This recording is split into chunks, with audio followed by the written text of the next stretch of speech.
ана пандемия ковидқа байланысты кейінге шегерілген, бірақ та өздеріңіз білесіздер, Тұңғышбай Жаманқұлов Әл-Тарази деген өзі азамат бар.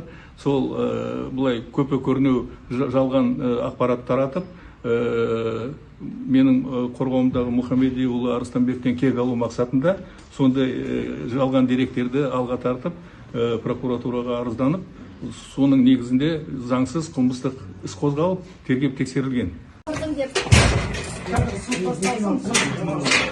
Денсаулығыңыз қалай? Денсаулығыңыз қалай?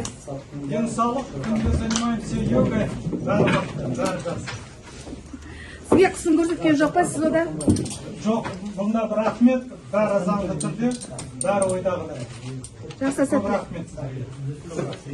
Мы сколько ходатайствуем, чтобы перешли на домашний арест в связи с тем, что я буквально несколько дней назад перенес вторую операцию, и, конечно, здоровье с каждым днем ухудшается, и было бы целесообразно перейти на домашний арест. И самое главное, ваша честь, вы ознакомились с материалом, и как заявили все адвокаты, конечно, это сфабрикованное дело, ничем не доказано, ни одного факта не имеется, и тем не менее мы находимся здесь.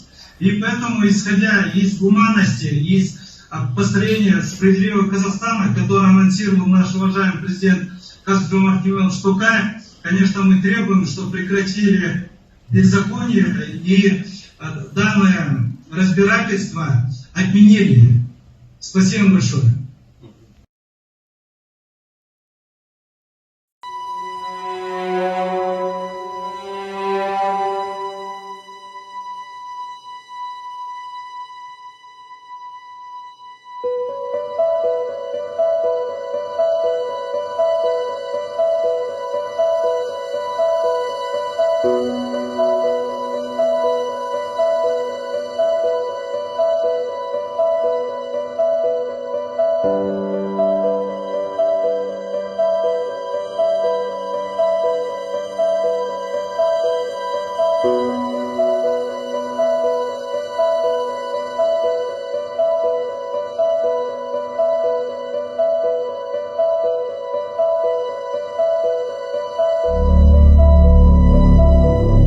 Неге билік сізді босатты деп ойлайсыз?